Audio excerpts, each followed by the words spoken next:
नमस्कार दोस्तों। और सुनाइए, कैसे हैं आप? आई होप आप बहुत अच्छे होंगे। मैं भी बहुत अच्छा हूं।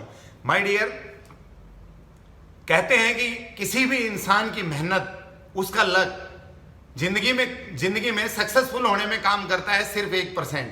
99% कोई चीज अगर काम करती है आपके जीवन में कामयाब होने के लिए, तो वो करती है आपका नजरिया। जी हाँ, इंसान का नजरिया कैसा है, यही वो चीज तय करेगा कि आप कहां तक पहुंच सकते हैं। चाहे कैसी भी परिस्थिति हो, चाहे परिस्थिति आपके अनुकूल हो, चाहे आपके विपरीत हो, आपको सिर्फ एक बात देखनी है कि हर सिचुएशन में हम सकारात्मक चीजें कैसे ढूंढ सकते हैं। हम ज्यादा से ज्यादा अपने माइंड में सकारात्मक विचारों को कैसे गेन कर सकते हैं। माय डियर, कहते हैं कि जैसे आप बीज बोएंगे वैसे ही फसल काट के लाएंगे। जी हाँ, अगर आप नकारात्मक विचारों के बीज अपने दिमाग में बोएंगे, अगर आप हमेशा नकारात्मक चीजों के बारे में सोचेंगे, तो ये प्रमाणित है, मनोवैज्ञानिक इस चीज को प्रमाणित कर चुके हैं कि जो आदमी लगातार नकारात्मक विचारों के बीच रहता है वो मानसिक तौर पे नकारात्मक ही हो जाता है। और जो इंसान लगातार सकारात्मक चीजों के बारे में सोचता रहता है, करता रहता है, सोचता रहता है, करता रहता है, धीरे धीरे उसका नजरिया भी सकारात्मक ही हो जाता है। वो हर पहलू में फिर अच्छा ही खोजने लग जाता है। माय डियर, इस पे एक छोटी सी स्टोरी मैं आप लोगों को जरूर बताना चाहूंगा। एक बार एक राजा का वजीर था और उसको ये हैबिट थी हर बात पे ये कहने की कि जो हुआ अच्छा हुआ। एक बार राजा अपने सैनिकों के साथ तलवारबाजी का अभ्यास कर रहे थे। तलवारबाजी का अभ्यास करते टाइम राजा की उंगली में राजा की ही तलवार लग गई और उंगली कट गई। माय डियर, जैसे ही राजा की उंगली कटी, राजा को दर्द हुआ और राजा दर्द के मारे एक बार चिल्लाए। और जैसे ही वो चिल्लाए तो एकदम से वहां जो उनका मंत्री था, जो खड़ा था, जिसको ये हैबिट थी कि जो हुआ अच्छा हुआ, उनके मुंह से एकदम निकल गया कि महाराज जो हुआ अच्छा हुआ। अब राजा को आ गया इस बात पे गुस्सा कि इसमें क्या अच्छा हुआ भला, ये बताओ। मेरी उंगली कट गई और आपको ये लग रहा है कि जो हुआ अच्छा हुआ।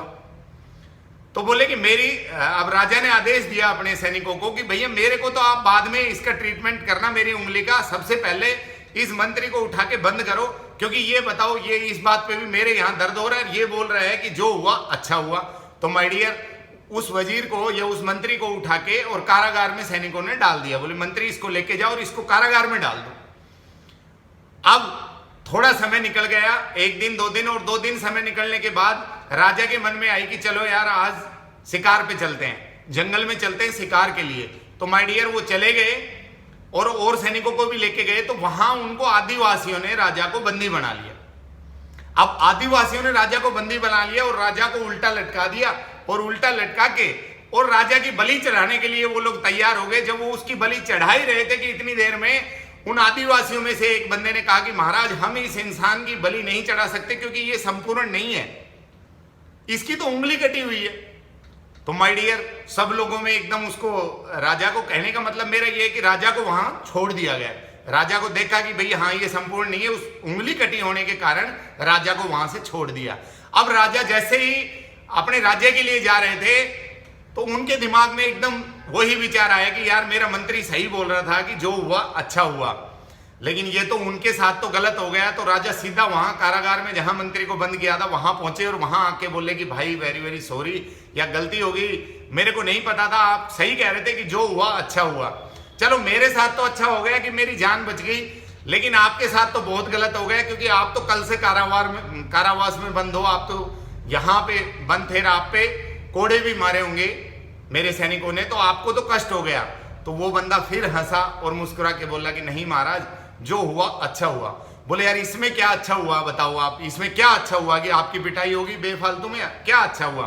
तो बोले कि महाराज अगर आप मेरे को कारावास में बंद नहीं करते तो क्या होता कि मैं भी आपके साथ शिकार पे जाता और वो आपकी तो बलि नहीं चढ़ाते लेकिन मेरी बलि चढ़ जाती। तो महाराज मेरे साथ जो हुआ अच्छा हुआ।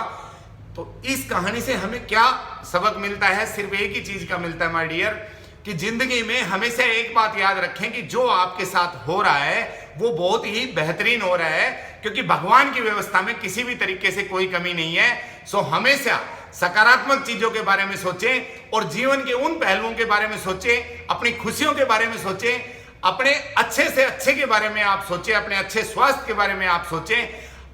कई लोगों को यह लगता है कि उनके दुख बांटने से कम हो जाते हैं, यानी कि दुख दूसरे को बताने से कम हो जाते हैं। लेकिन मैं ये कहता हूं माय डियर कि जितने ज्यादा आप दुखों के बारे में दूसरे लोगों को बताएंगे, चर्चा करेंगे, उतने ही ज्यादा आपके दुख बढ़ते जाएंगे। तो इसलिए हमेशा अपने सुख, संपन्नता, खुशियों के बारे में सोचे, खुशियों के बारे में डिस्कस करें, ज्यादा से ज्यादा अपनी अच्छी चीजों के बारे में खुद से बात करें, खुद से देखें कि आपके अंदर कौन कौन सी अच्छी क्वालिटी है। जो अच्छी क्वालिटी आपको लगती है कि ये मेरे अंदर है, उस क्वालिटी को बेहतरीन करने की कोशिश करिए। बस यही आपके जीवन का उद्देश्य होना चाहिए कि मैं कैसे ज्यादा से ज्यादा अच्छी चीजों को आकर्षित कर सकूं माय डियर। ऐसे ही आप और भी बहुत सारी अच्छी चीजों को आकर्षित कर सकते हैं, नेचर को आकर्षित कर सकते हैं। सो मेरी वीडियो को, अभी समय बहुत कम है, मेरी वीडियो को देखने के लिए आपका बहुत बहुत धन्यवाद। अगर वीडियो अच्छी लगी तो लाइक करना ना भूले। Thank you. जय हिंद, जय भारत।